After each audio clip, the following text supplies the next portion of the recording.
Ei, gente, hoje eu tô numa sala de aula online. Aqui, ó, eu tô com os aluninhos aqui, online. Ó eles aqui, ó. Ó, ninguém fecha a câmera aí não, que a Kênia vai brigar com vocês, hein? Ó, Kênia fechou porque eles estão me ajudando. Aí vai dando tchau aí que vocês estão aparecendo aqui, gente, ó. Todo mundo aparecendo. Olha, gente, um monte de gente feliz, gente. Gente, um monte de gente feliz ou um monte de gente falsa. Aí eles estão aqui. Eu estou numa sala de aula. Hoje a aula eu estou ministrando para eles chama Mecanismos de Defesas Vindo do Ego. O ego é a nossa personalidade.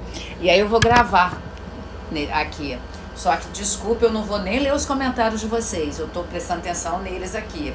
Tá bom? Mas eu vou gravar a aula. Então fica aí, obrigada porque vocês estão aí, obrigada mesmo. Já assistiram o live de ontem, que a doutora Alejandra fez uma entrevista comigo?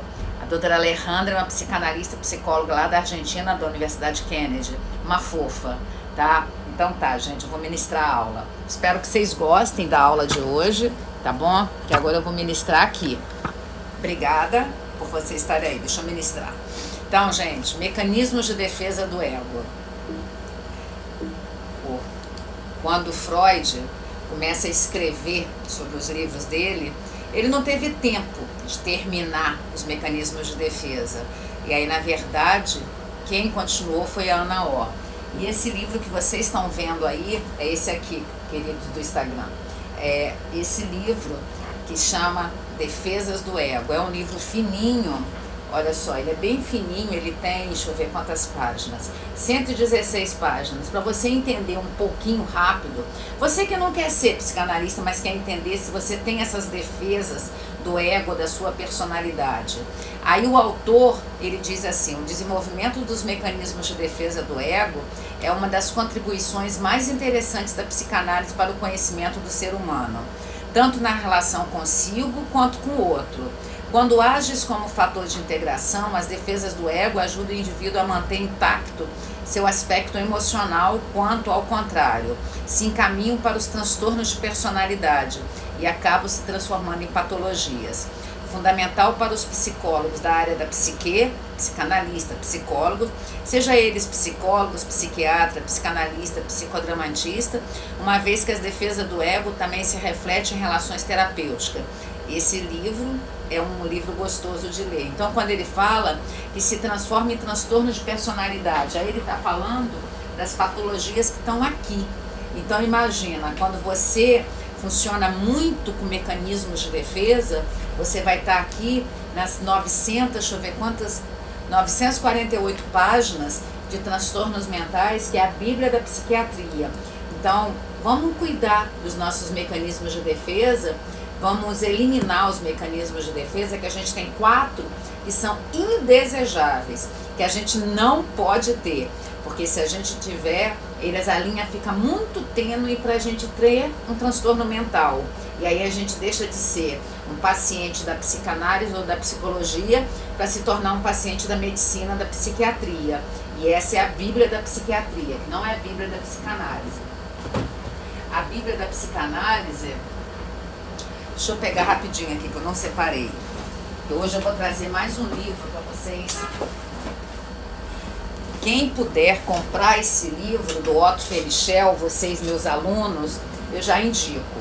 Esse livro não é obrigado a ler. Vocês têm os livros que eu vou mostrar agora que são obrigados. Mas esse livro aqui, o Otto Felichel, ele retrata Otto Felichel, a Bíblia, Teorias Psicanalíticas das Neuroses. Depois... eu mando Kênia, na hora do almoço eu peço a Kênia para mandar para vocês uma foto desse livro aqui, tá?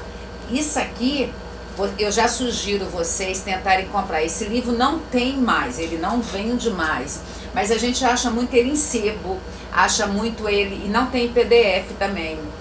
Deixa eu já tentar mandar, não tá, porque eu tô gravando ali. Renan, tira uma foto aqui, vê se você consegue procurar esse livro em PDF. Acha pra mim aí, vê se você acha. Tirou a foto? Renan, tira rápido, Renan. Já tirei. Obrigada. Então, tenta achar em PDF, porque se achar em PDF, vocês que estão vendo aí, vocês podem achar em PDF e vocês vão receber daqui a pouco o PDF. É a Bíblia da psicanálise, que vale a pena comprar. E aí vocês têm os livros que são obrigados à leitura. Hoje eu espero que vocês já tenham lido 3 livros. Vocês, como não estão tendo aulas presenciais, que a gente está ministrando online em função do que a gente está vivendo na Terra, mas já tem que ler. E aí quando a gente começar as aulas presenciais de novo, eu começar a ter contato com vocês têm que levar esse resumo e aquele negócio. O resumo tem que ser à mão. Gente, mas por que a mão? Deixa de ser arcaica.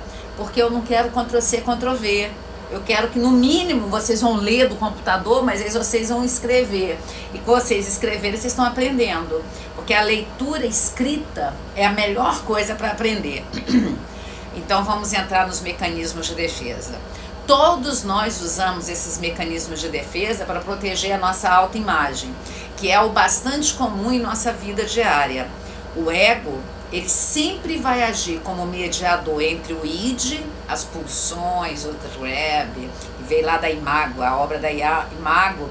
Quando eu liberar para vocês lerem Freud por Freud, por enquanto eu ainda não leio não, mas um momento eu vou liberar, porque quando as melhores traduções são a da Imago, vocês podem até comprar a obra da Imago ou da Companhia das Letras. Não comprem outras não, porque essa veio direto do alemão para o português, porque as outras acabam passando por várias línguas. Tanto que o id, que é a pulsão, ficou muito perdido em outras traduções, as pessoas falando que é instinto. E o id, dentro do id tem o instinto, mas dentro do id também tem todas as pulsões. Então o ego é aquele que vai mediar os desejos do id e os controles do superego. Como a gente já está nessa aula que chama Mecanismos de Defesa do Ego, hoje eu não vou explicar isso, que já foi explicado. E esses mecanismos de defesa é que fazem com que a gente não consiga enxergar realmente quem somos nós. E aí a gente fica o tempo todo colocando tudo que está no nosso aparelho psíquico nas outras pessoas. Colocando nas outras pessoas, a gente tem uma pseudo-sensação que não é nosso, é do outro. E aí quando a gente começa a colocar no outro essas questões que são nossas, dá um alívio, mas um alívio falso. Quando a gente tem essa sensação de alívio falso, quando a gente vai falar, é o outro que é isso, é o outro, a gente desloca, ou a gente projeta, ou a gente regride, na verdade a gente tem um aparelho psíquico fragilizado. E é essa figura que eu sempre vou usar. A gente gosta de mostrar para as pessoas que a gente é um gatinho, mas quando a gente se olha no espelho, a gente sabe que a gente não é um gatinho, que a gente é um leão. E é aquilo que você já deve ter ouvido eu falar, vocês também aqui do Instagram várias vezes já ouviram, que você for gatinho, que você seja um belo gatinho. Se você for leão, que você seja um belo leão. O que não vale a pena é você fazer de conta que você é uma coisa sem ser. Tem que ser transparente. E essas máscaras fazem com que tragam várias desvantagens para a nossa vida. Mecanismos de defesa, na verdade, se a gente fosse falar no senso comum, no senso mais coloquial, seria as máscaras que a gente coloca para nos proteger. Nos proteger de quem? Da gente mesmo. Mas eles vão trazer rigidez emocional, vai fazer com que a gente fuja de nossos problemas, fuja para não resolver. Problema a gente não tem que fugir, problema a gente tem que enfrentar. Vai fazer com que a gente tenha menos autenticidade, vai fazer com que a gente tenha menos espontaneidade e faz a gente perder a nossa energia. E aí a frase do Freud, eu sempre vou citar as frases do Freud, se a gente não gastasse tanto tempo tentando ser bom, a gente poderia ser bem melhor. O problema é que o ser humano não está preparado para ver que ele não é tão bom quanto ele imagina que ele é. Ninguém é tão bom assim. Nós somos normais. Normais são pessoas que têm qualidades e defeitos. Nós somos extremamente normais. E para você ter chegado aqui e se tornado um aspirante em psicanálise, vocês, os 25 que estão aqui comigo hoje na aula online de sábado, no dia 27 de junho, são quase 4 meses já de pandemia. No dia 10 de julho, caracteriza por 4 meses que a Organização Mundial da Saúde falou que nós estamos em pandemia. E é aquela frase do Freud que leva vocês, em agosto a gente vai começar o grupo da terapia dessa turma, o grupo de psicoterapia grupal com abordagem psicanalítica, que vai ser uma vez por mês, porque para ser psicanalista você tem que ter esse tripé. O psicanalista se constitui pelo tripé: aprender a teoria, estar em análise para ver o seu inconsciente, porque o objeto de estudo da psicanálise é o inconsciente do ser humano, e depois sim, você está liberado para os pacientes pilotos e ser supervisionado pelo Instituto Cássia Rodrigues. Mas isso só vai começar quando você entender essa frase: quando a dor de não estar vivendo for maior que o medo da mudança, aí você começa a mudar. Quando a dor de não estar vivendo, aí você vê que você não está vivendo, aí você começa a mudar.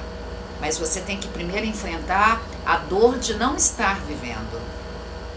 E esses mecanismos de defesa, eles vão fazer com que você busque descobrir quem é você.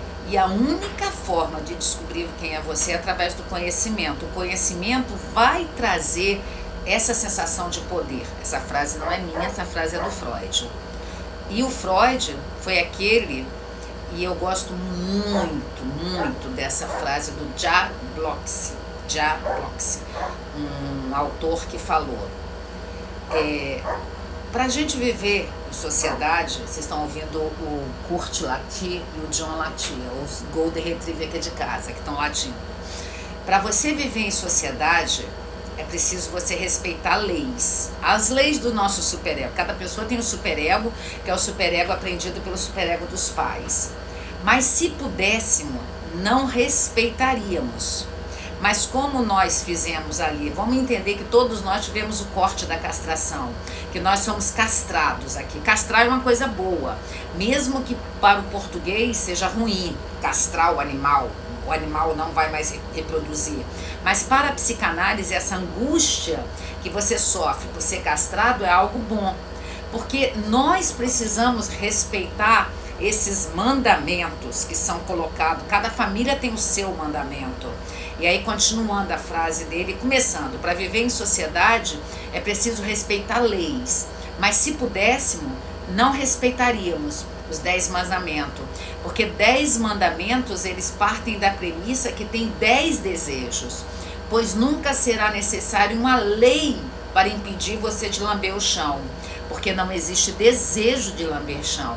Então, a lei do incesto é porque com certeza existe desejos. A lei de roubar, a lei de matar, a lei, todas as leis, que o superego é uma lei, não deixa de ser uma lei. Então, tem o desejo dentro de você. Se tem o desejo, é porque vai precisar uma lei para bloquear esse desejo. Então, o que são os superego? Os mecanismos de defesa. São leis inconscientes que a gente cria para a gente não enxergar quem realmente nós somos. Porque o que você resolve em você, você fica totalmente resolvido. Então, nós precisamos ter uma vida psíquica que nós não precisamos travar o tempo todo uma guerra com os nossos desejos. Quanto mais você cria guerra com seus desejos, mais você começa a perceber que você não está dando conta de enfrentar você. Porque o tempo todo o enfrentamento não é com o outro, o enfrentamento é com a gente. E quem continuou escrevendo sobre os mecanismos de defesa foi a Ana Freud, a filha do Freud. Inclusive, tem um livro em PDF, que eu já mandei para vocês, alunos, está lá no OneDrive, para vocês terem acesso, o livro da Ana O, que tem em PDF na internet. E esses mecanismos de defesa, eles fazem com que nós possamos seguir a vida mais ou menos em paz. Mas a gente não pode desenvolver muitos mecanismos de defesa, porque para seguir a vida em paz, nós precisamos resolver coisas do nosso passado. Nós precisamos. Tá aí o livro que eu mandei para vocês. Deixa eu só mostrar para eles aqui, porque aí eles podem baixar no PDF. Esse que é o livro, deixa eu ver. Aí, ó, esse que é o livro da Ana O. Vocês que estão aqui vendo esse live que eu estou fazendo. É Ana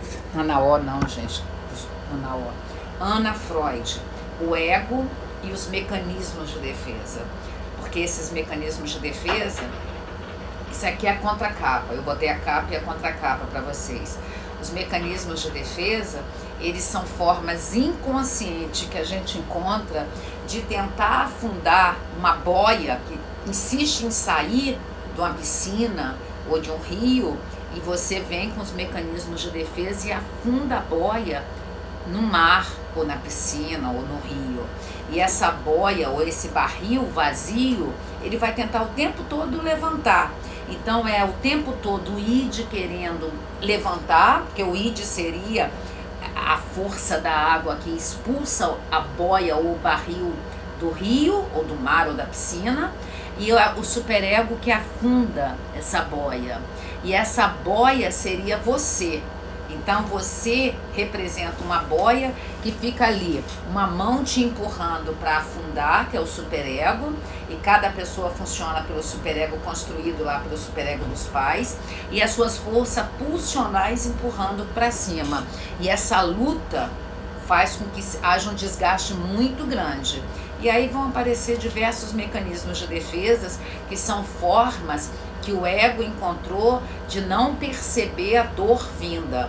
E esse id, o que é o id? O id é um caldeirão cheio de energia, de agitação fervilhantes, e os mecanismos de defesa são produzidos pelo ego para que a gente não surte.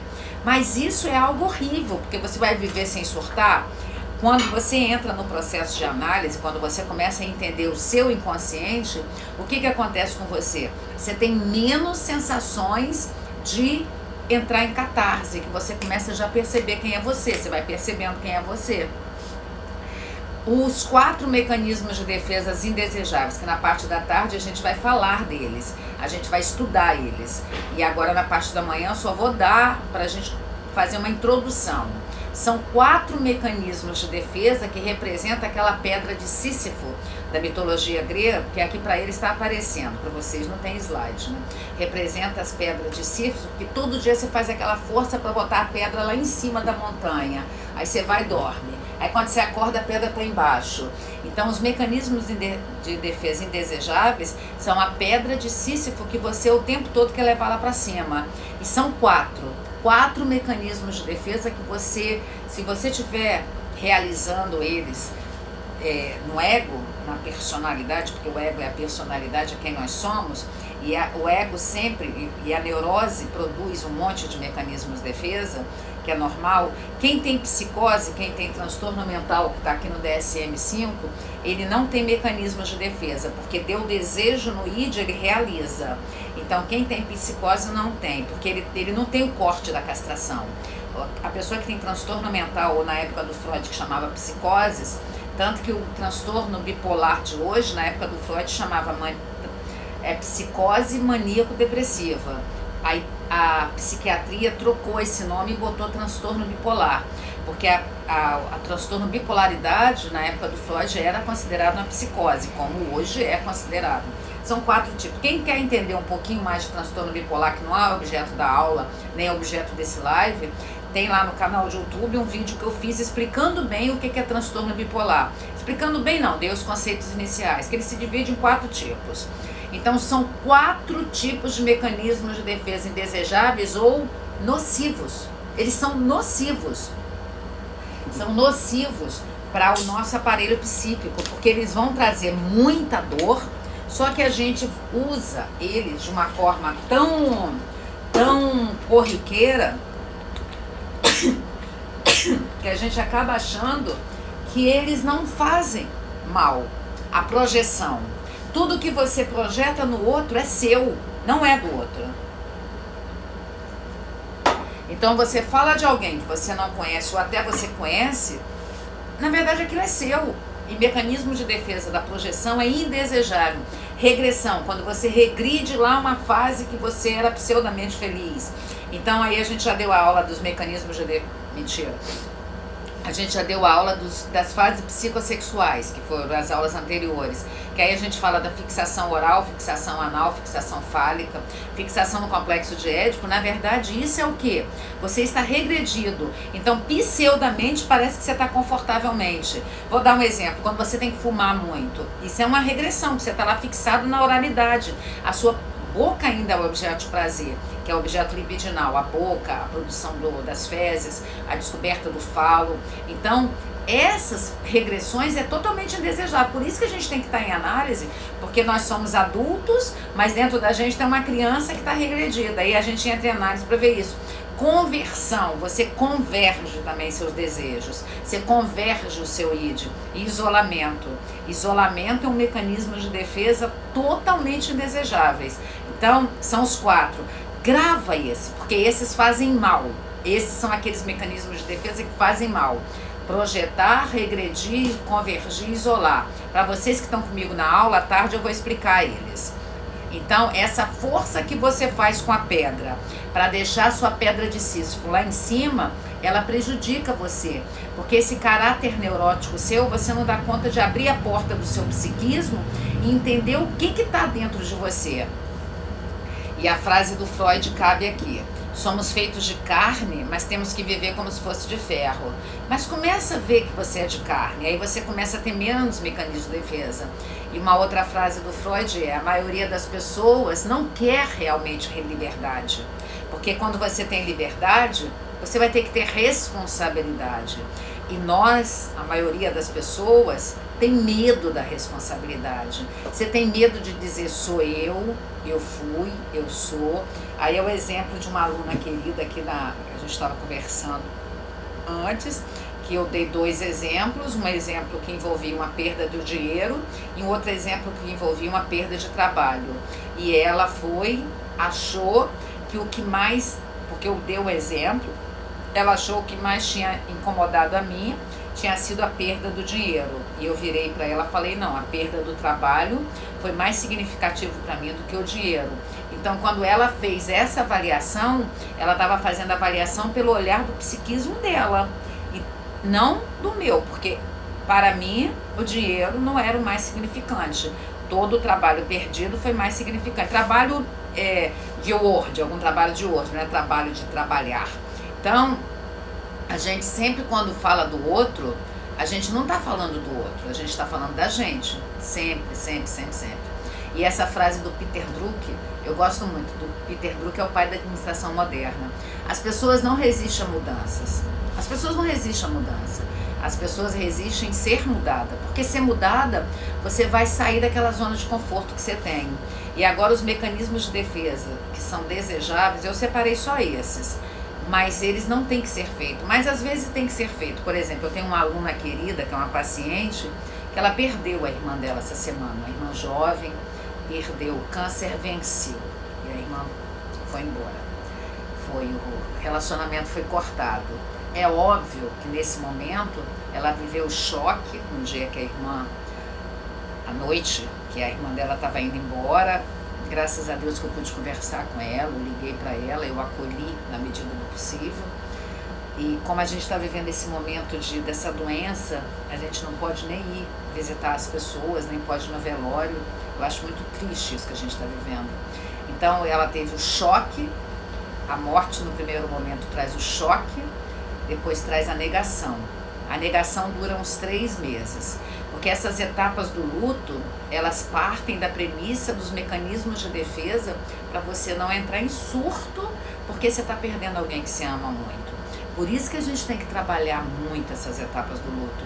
Por isso que eu vou botar disponível para vocês essa apresentação, que não cabe na aula, mas é o plus que eu vou botar no OneDrive para vocês terem acesso a esse material, para vocês entenderem como funcionam essas etapas do luto, da Elizabeth. Ela escreveu nos anos 70 esse livro, que é totalmente moderno, totalmente contemporâneo, totalmente real. Esse livro está em PDF na internet. Eu vou disponibilizar eles para vocês no material que vocês têm acesso. Mas quem está assistindo aqui, busca na internet. E quem está assistindo aqui, não adianta deixar comentário pedindo, porque a gente não responde comentário, a gente não tem tempo de responder comentários. Então busca, investiga, a gente tem que ser menos folgado e investigativo. Vocês estão aqui, eu quero deixar para vocês. A segunda etapa do luto é a raiva. Então, essa minha paciente, ela vai entrar no momento da raiva. Só que essas etapas do luto, elas duram 1 ano no mínimo. Elas não são assim instantâneas. Ninguém elabora a perda instantânea. Então, esses mecanismos de defesa que não são os indesejáveis, por exemplo, a negação é um mecanismo de defesa que não é indesejável. mas ele tem que ser vivido. E esses mecanismos de defesa que fazem parte das etapas do luto, depois vem a raiva, depois vem a tristeza. Nesse momento da tristeza, muitas pessoas acabam ficando fixadas aí se torna um mecanismo de defesa indesejável, que as pessoas começam a desenvolver o transtorno depressivo pelas perdas que a gente vai levando ao longo da vida. Mas vê bem, isso aí é uma fixação. A gente não pode ficar fixado nas perdas. Por isso que tem as terapias que trabalham o luto, para a gente não ficar nas perdas. Mas a gente tem que entender que ninguém instantaneamente elabora as perdas. Ninguém. E eu vejo muitas pessoas que são de igreja, inclusive eu tenho vários vídeos que eu falo da perda do meu pai, que dói muito, vai doer sempre, sempre vai doer. As pessoas têm a coragem de mandar o WhatsApp falando assim: você tem que entender que seu pai está lá com Jesus, mas ele não está mais em contato comigo. E todas as vezes que eu lembro dele, dá muita saudade. E todas as vezes que dá saudade, dá vontade de ouvir aquela voz grave, gritinho, igual a minha. E todas as vezes que isso acontecer, vai dar saudade. Saudade às vezes faz chorar. E isso não é mecanismo de defesa. Isso é entender que você tem que aprender a viver de uma forma meio amputada, que a morte é uma amputação. É perder um pouco de você. Isso faz parte do crescimento humano. Mas dói. A gente tem que entender isso. Eu tenho um pastor aqui que está assistindo aula comigo. Não dá para falar, perdeu, tá no céu, tá Jesus, fica bem. Isso não existe. Isso é fantasia. Isso é um mecanismo de defesa indesejável. Nós temos que trabalhar nossas dores. As dores têm que ser choradas. As dores têm que ser vividas. Porque dores que não são vividas ficam engessadas. E aí o transtorno depressivo, essas perdas implicam perdas que geram sentimentos negativos. E as emoções negativas são ansiedade, raiva e tristeza. Então a depressão sempre está atrelada às emoções negativas. Mas aí você tem que ir para uma análise para descobrir. Depois tem a barganha. Se eu tivesse feito isso, se eu tivesse feito aquilo. Eu me recordo muito do que a minha irmã falava quando o papai foi embora, que ela falava assim: se eu tivesse deixado um telefone lá, ele teria me ligado, ele não teria caído e ele não teria ido embora. E aí quantas vezes eu tive que falar para ela, falava: Bel, ele tinha o telefone lá, só que tinha que acontecer, sabe? A gente, para enfrentar a dor da morte, é muito difícil, não dá para banalizar, porque a gente vai deixar de ter contato com a pessoa que a gente ama, e cada pessoa vai ter suas defesas para proteger a sua vida. E finalmente, depois de um ano, você começa a ter vida de novo. E eu sei que alguns já devem ter ouvido, você já deve ter ouvido, eu sou muito colorida, mas quando meu pai foi embora, eu não suportava usar cores, porque a cor para mim é alegria, eu não suportava, o mundo ficou muito estranho, e eu tive que usar preto durante um tempo. Só que nós vivemos nessa cultura ocidental que é hedonista, que não valoriza sofrimento. E eu usei. Eu não tinha vontade de colocar cores. E eu sou uma alma colorida. Na verdade, a bandeira gay representa a minha alma. Eu sou todas as cores da bandeira gay. E a bandeira gay, na verdade, tinha que ser a minha bandeira, a bandeira da Cássia.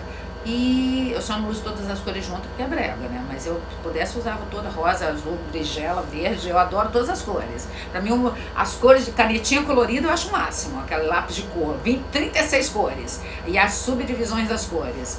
Então, eu não tinha estrutura. E aí eu usei uns 9 meses de preto. Até um dia que eu fui buscar uma roupa e eu me percebi pegando bege. Aí eu falei: Cássia, já tá doendo menos. E aí eu comecei a voltar.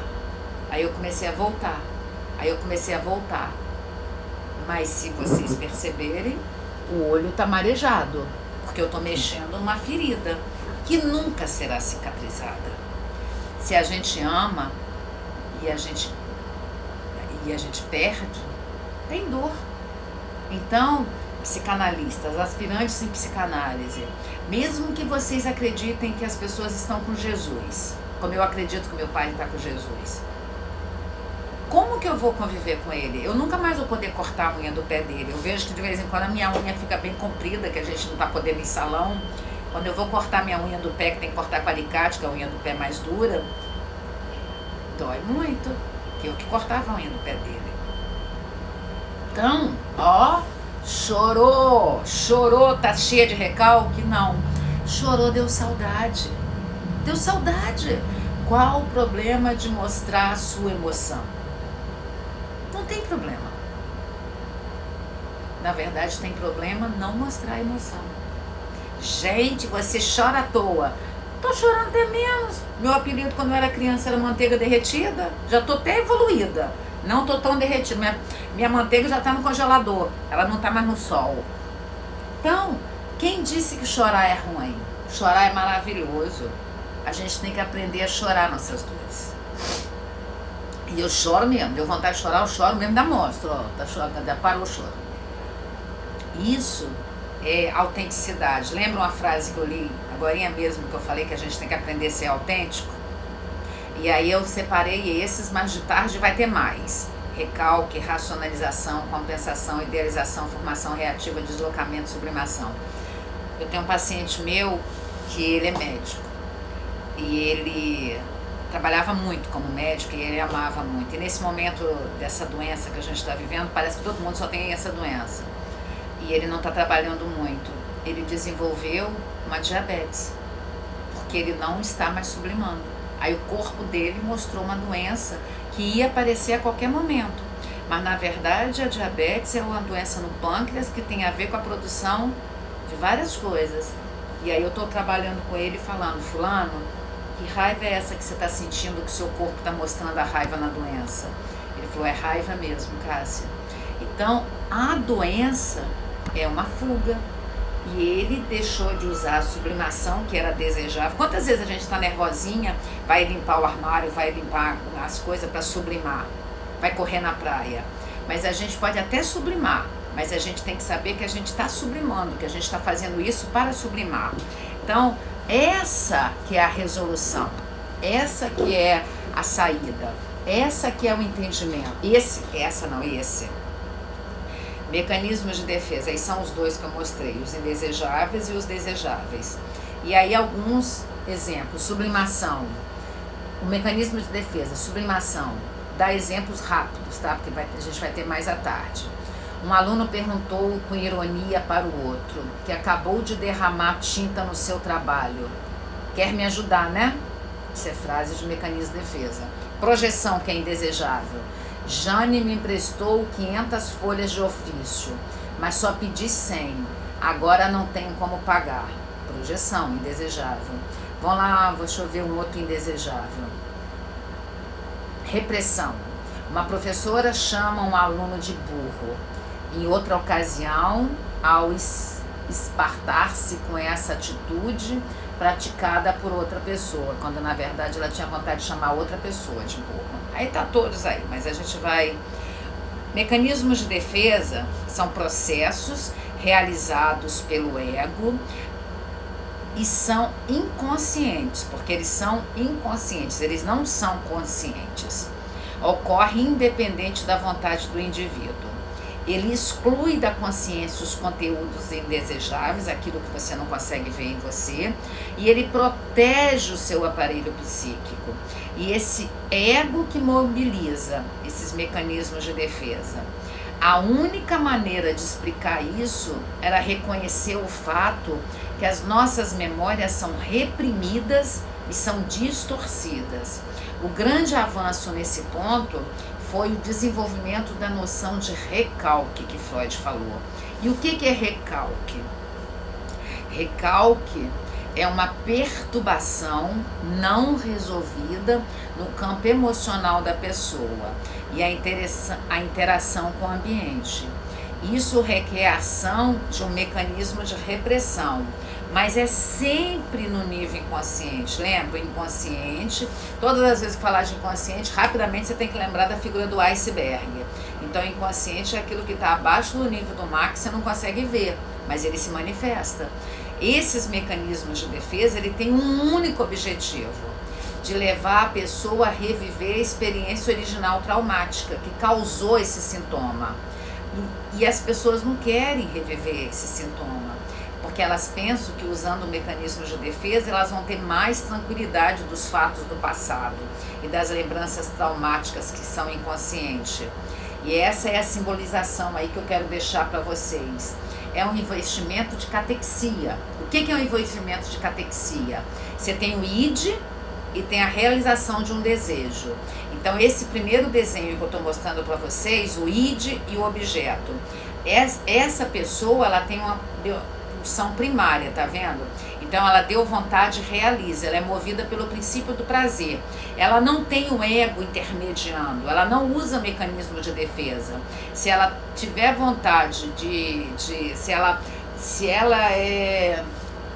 Vou dar o exemplo de pedofilia, que eu acho bem absurdo. Pedofilia é algo estapafúrdio. A pessoa tem 30 anos e tem vontade de ter relacionamento com um menino de 8 anos, ela tem.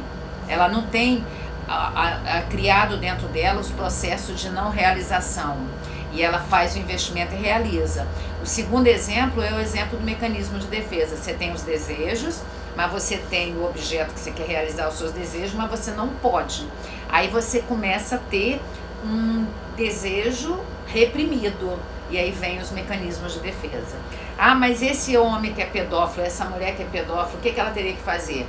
Está em análise para ver que aquilo ali pode ser convertido em outras coisas e não no desejo da criança. O que Freud fala que é um pedófilo? É um pobre diabo com a sexualidade daquela que ele abusa.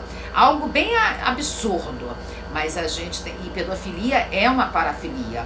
Pedofilia é um desvio. Parafilia é uma parafilia igual necrofilia, igual bestialidade, igual várias parafilias que tem. O indivíduo não suporta saber quem ele realmente é. Aí surge várias máscaras e várias defesas. Mas a base sempre do mecanismo de defesa são as angústias que estão dentro da pessoa. E esses sentimentos que ela desvia para o mecanismo de defesa, eles são originados dos sentimentos de culpa e das ansiedades. E o ego, ele acaba perdendo 3 qualidades que ele deveria ter se a gente não tivesse tantos mecanismos de defesa. Porque o ego caberia ser lógico, ser objetivo e ser racional. Esses mecanismos de defesa são considerados as ações psicológicas que têm por finalidade reduzir qualquer manifestação de perigo da minha personalidade ou do meu ego que o indivíduo não consegue lidar. Por isso ele acaba transformando essas informações que ele não consegue lidar em mecanismos de defesa. Aí começa a colocar as máscaras. Aí a gente começa a colocar as máscaras. Máscara, na verdade, é persona é personalidade. Essa é a origem da palavra. Mas aí, mecanismos de defesa são as máscaras que vêm. Olha aí, vocês vendo a representação do inconsciente. São as máscaras que vêm do inconsciente que permite a mente encontrar uma solução que parece, ó, estão vendo que eu estou fazendo entre aspas, parece que vai trazer alívio, mas não traz. E essas ações, elas não trazem alívio, que elas continuam fazendo com que o ego não seja objetivo, racional e lógico. E aí volta a questão da catexia. Deixa eu voltar aqui o desenho. Volta a questão dos fatos que não são resolvidos. Esses mecanismos... Cadê o desenho? Vou voltar aqui para mostrar para vocês.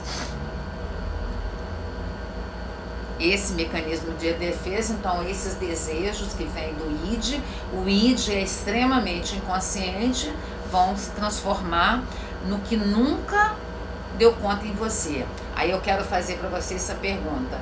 Quem nunca se deparou com reações inesperadas, aparentemente pouco racionais, situações que nos levam a perplexidade ou mesmo algumas irritações? Para entender melhor o que pode estar acontecendo, aí sim é fundamental você ler aquele livro do Otto Fenichel. Isso aqui, na verdade, gente, vocês só podem ler esses livros, vocês, meus alunos, depois que vocês leem as apostilas, tá, gente? O livro não é prioridade da apostila. A apostila que é enviada para vocês no OneDrive por mês, ela é prioridade do livro. O livro é apoio das apostilas, porque na apostila já tem quase todo o material. E aí são os mecanismos de defesa que a gente vai usando. Nenhum analista... Freud falando, nenhum analista vai mais longe do que os seus próprios complexos e suas próprias resistências internas que lhe permite mudar. Por isso que o analista tem que estar em constante análise. Por quê? Para poder entender o que é dele e o que é do paciente. Porque se a gente não entende o que é nosso e o que é do paciente, fica sinistro. Deixa eu contar um negócio para vocês. Eu estou fazendo live ali no Instagram. Aí de vez em quando eu chego lá perto que eu não consigo olhar de tão longe assim. Graças a Deus que eu enxergo de perto. O pessoal tá lá perguntando, o pessoal tá querendo compartilhar o live. Gente, vocês não estão vendo que eu tô dando aula não, gente? Gente, vocês não estão vendo não, gente, que eu tô dando aula? Eu não tô vendo vocês falando não. O pessoal lá é tudo biruta, gente. Eles ficam lá falando comigo, mas eu não tô lá falando com eles. Gente... Isso são mecanismos de defesa. Por que as pessoas lá ficam falando? Porque elas têm a pseudo-ilusão que eu tô dando para eles o quê? A atenção. Eu tô dando atenção nenhuma para vocês, gente. Aí lá tá, bom dia, Cássia, é sábado. Gente, para mim ser sábado, domingo, segunda, terça, feriado, não, eles sabem que eu não tô olhando para eles. Olha como a gente usa mecanismos de defesa o tempo todo para proteger a gente. E agora eles estão começando a ficar com raiva de mim, porque eu ainda exponho eles. Mas ninguém depois vai saber, os comentários não ficam. Ainda bem que uma ali riu, gente. Né, Janaína? Ainda bem que você riu. A outra lá me desejou bom sábado. Tô quase me sentindo uma adventista. Bom sábado. Quem é você? Quem é você? Quem é você? Quanto mais bagunçada a sua vida por fora, mais bagunçada é a sua vida por dentro. Porque o tempo todo a gente mostra do lado de fora o que está dentro da gente. E essa mudança vai sempre depender de você. E aí eu e as minhas frases do Freud, seguramente escrevemos em primeiro lugar para satisfazer alguma coisa que se acha dentro de nós, não para as outras pessoas. Foi ou não foi o que eu já disse lá no início da aula para vocês? O tempo todo a gente está vendo o mundo segundo o que está dentro da gente. Então tudo que a gente vê no mundo se incomoda, toma que é seu. Se identificou, toma que é seu. É o tempo todo, gente. Então, só que devido à nossa complexidade de ação e de reação, a gente foge. A gente o tempo todo foge. E aí eu queria fazer uma pergunta para vocês. Por que a gente tem que ter tantos mecanismos de defesa? Por que a gente tem que ter tantas leis dentro da gente? Porque é aquela frase que eu falei lá atrás, é porque tem muitos desejos. E aí quanto mais as pessoas são rígidas, quanto mais as pessoas têm, quanto mais é aquilo que Freud fala, quanto mais sexualidade interna, mais você vai ver maldade sexual em tudo quanto é lugar. Quanto mais liberação interna, menos você vai ver sexo o tempo todo. E aí o Freud, que é dito o sexual, na verdade a sexualidade do Freud que ele explicou no compêndio 7 dele da Imago, ele fala simplesmente que a criança nasce com a libido na boca. No primeiro momento ele vai querer levar tudo à boca, porque é ali que está concentrado o prazer dele. E quantas pessoas no senso comum imaginam que o Freud é um sexual de pênis e vagina? Não. Na verdade, o Freud, ele usou muitos mecanismos de defesa, ele produzia muito, ele gostava de produzir, e a gente vê que aqueles 23 compêndios do Freud e todos os outros escritos dele, eram os desejos de mecanismos de defesa. Ele sublimava os desejos deles na escrita, que ele gostava de escrever, ele gostava de produzir. Então, os mecanismos de defesa têm horas que são necessários para a nossa sobrevivência. Esse momento que a gente está vivendo, de fica em casa, às vezes a gente tem que usar alguns mecanismos de defesa. A gente tem que dar uma descida na piscina, a gente tem que de repente dar uma chegada na janela se você não pode sair, se na sua cidade você não pode sair. Então são as formas de proteger a nossa vida. Então a pergunta é, de onde vem essa censura? Porque a censura vem de todos os nossos desejos, e cada pessoa tem uma censura. Aí o Peter Gay é esse aqui, ó. Não precisa comprar esse livro, só lá na frente. O Peter Gay é esse aqui. Aí o que Peter Gay fala aí nesse livro? Deixa eu só botar de volta, para fazer muita bagunça. Isso aqui de guardar o livro no lugar não é toque, tá, gente? É só organização. Porque de vez em quando as pessoas falam, Cássia, você tem toque, né? Você pega o livro e você não deixa bagunçado. Não, eu sou organizada. pegou, bota no lugar que já organizou. Toque é outra coisa. Quer entender o que é toque? Tem um live que a doutora Tereza Lima fez até no Instagram, que ela explica bem o que é toque, transtorno obsessivo compulsivo, que é um objeto da medicina psiquiátrica. Então, o que Peter Gay fala? A operação de expulsar sentimentos ou desejos individuais... Começa. A operação de expulsar os sentimentos ou desejos individuais considerados totalmente vergonhosos, inaceitáveis ou muito vergonhosos, obscenos e perigosos, você atribui a outra pessoa esses desejos que estão dentro de você. Uma vez, eu amo muito algumas pessoas, eu amo muito. Uma vez, uma pessoa chegou para mim e falou: Cássia, eu acho que você tem por essa pessoa é a homossexualidade. Eu acho que, na verdade, esse afeto que você tem por essa pessoa é um desejo homossexual. Porque eu acho que você está apaixonada por essa pessoa.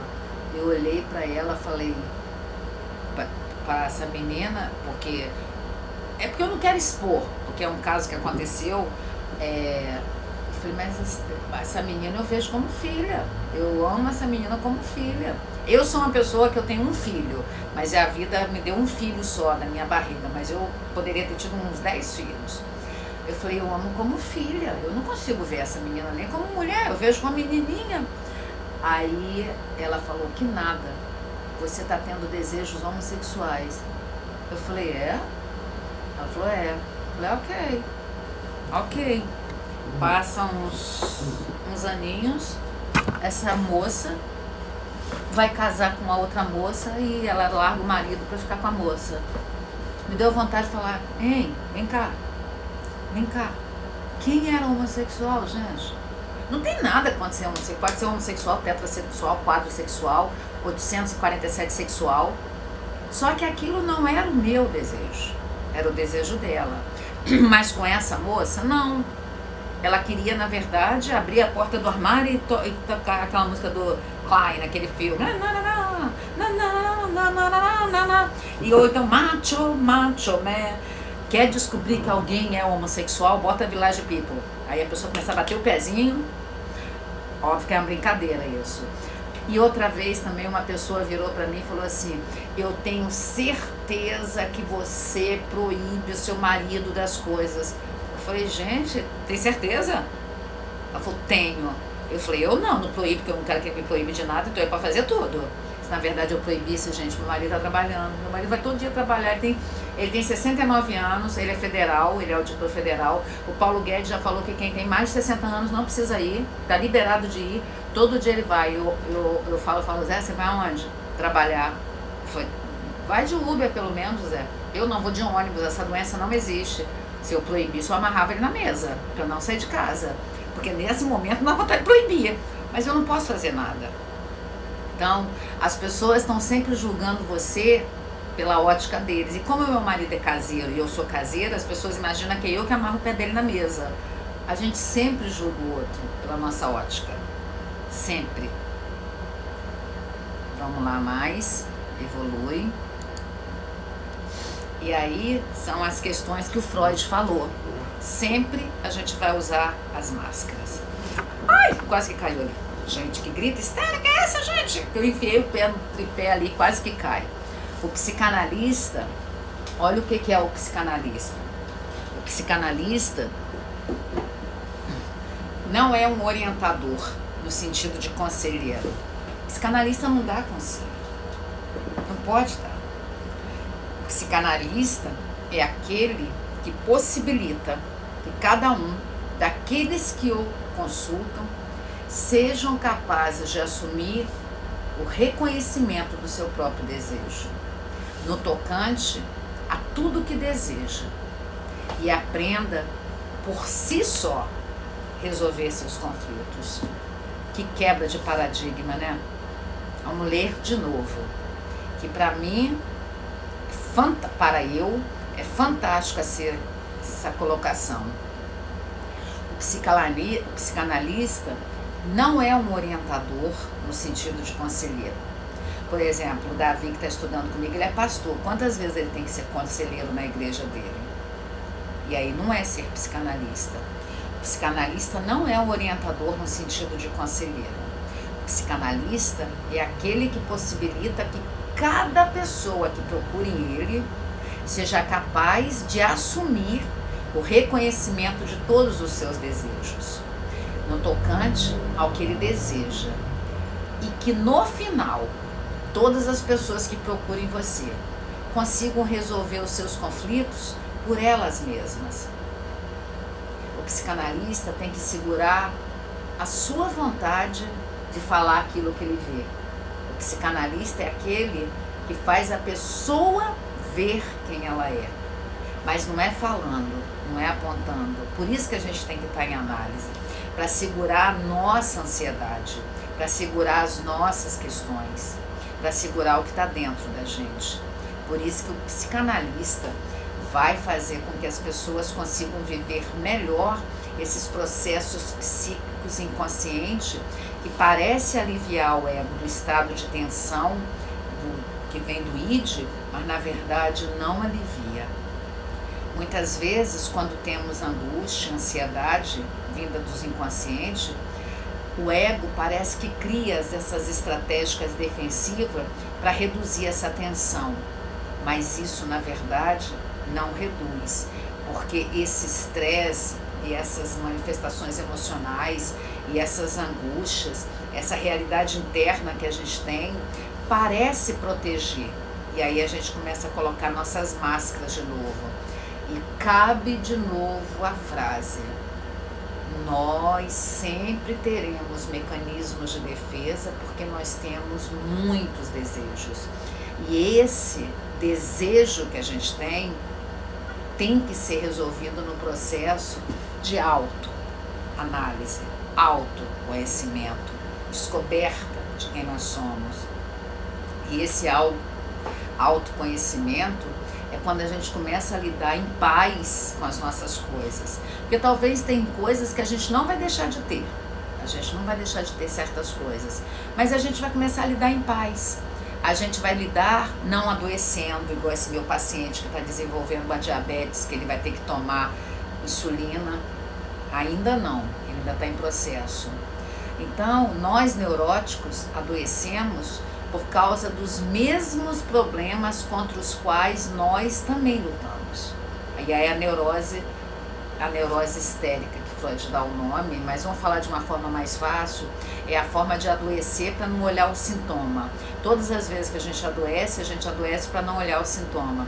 Inclusive, segunda e terça, eu vou ter 2 aulas que eu vou dar com o Dr. Alexandre dos Santos. Eu vou dar no olhar da epigenética, da neuroplasticidade, da descoberta de quem nós somos. Ainda tem vaga, se vocês quiserem, manda uma mensagem para 2799-505-1960, mas tem que ser esse final de semana, que segunda já não pode mais se inscrever, ainda tem vaga.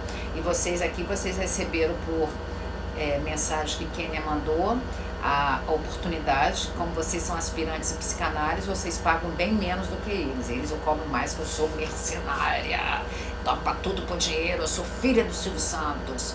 E aí eu acho interessante, porque lá eu vou dar a pegada da neurociência e o Alexandre vai dar a questão da neurose, que a gente converge o nosso sintoma no corpo o tempo todo. Mas posso perguntar um pouquinho?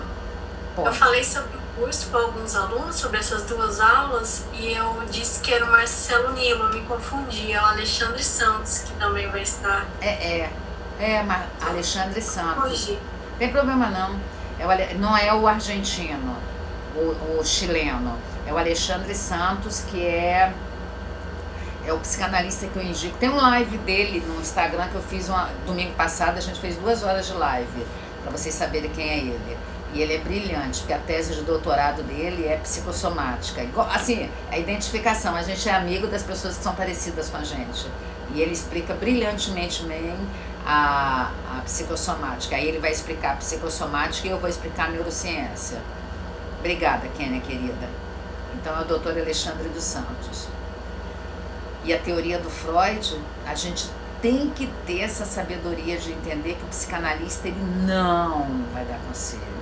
Ele vai fazer com que você descubra o que está boicotando o seu crescimento.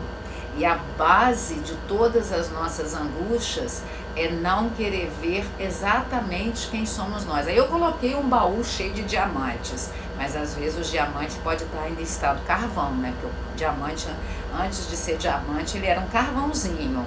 Vai que esse baú tá cheio de carvão e a gente não quer ver, aí a gente fecha lá e funda na piscina e aquela luta. E todo o tempo nós vivemos porque nós temos uma série de normas, proibições, regulamento que fazem com que os nossos desejos sejam contrariados. E por isso que a gente tem essa conjuntura de mecanismos de defesa. Deixa eu me despedir deles ali, que eu vou...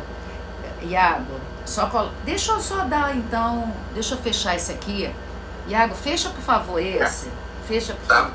Gente, eu vou explicar um pouquinho de mecanismos agora das etapas do luto. Coloca, fecha esse. Aí deixa eu abrir o outro pra nós. Deixa eu só abrir rapidinho aqui.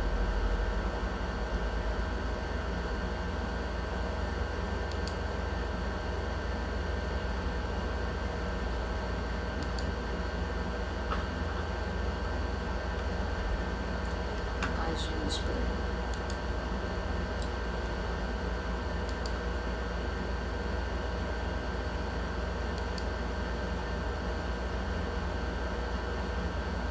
Como eu não tinha aberto os mecanismos de defesa aqui, deixa eu abrir rapidinho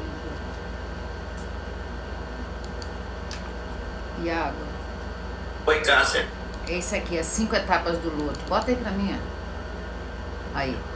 Esse daí, né? Deixa eu só botar na disposição rapidinho aqui. Deixa eu... Não mexe aí não, deixa eu só mexer aqui.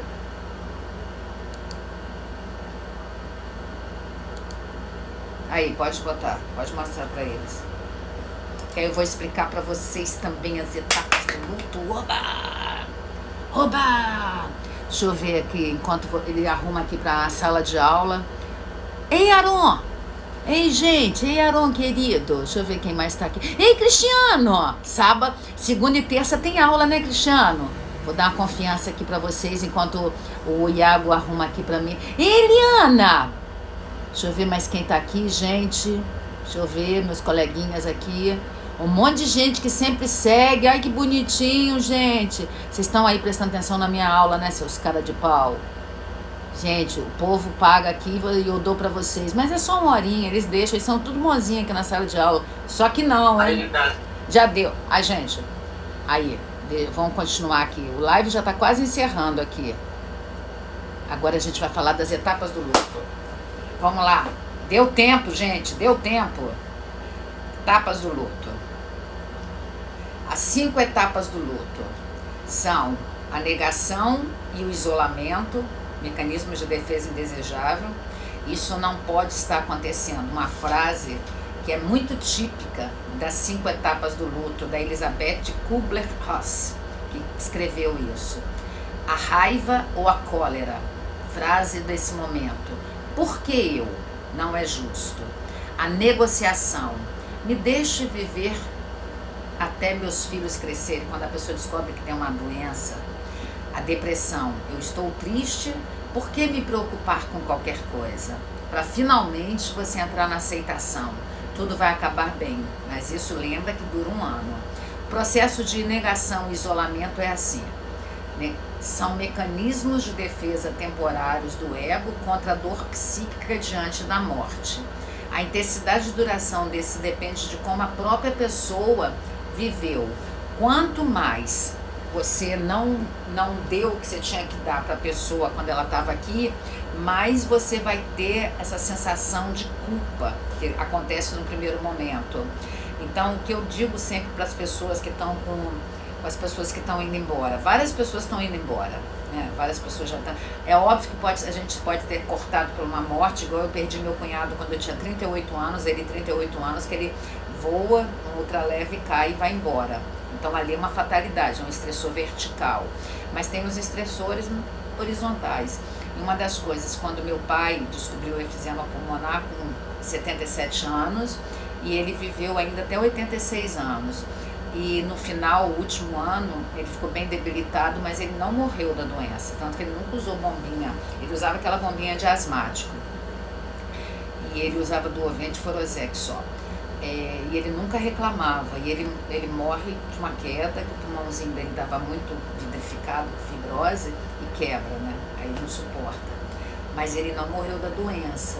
Mas eu nunca me furtei de ir lá e virar para ele e falar: pai, você sabia que eu te amo muito? Ele falava: sei, Cássia, com aquela voz dele. Eu falava: pai, você sabia que você vai fazer muita falta? Ele falava: sei, Cássia. Então eu nunca me furtei, porque eu entendia que uma hora eu não ia ter ele para ir lá, para conversar com ele sobre política.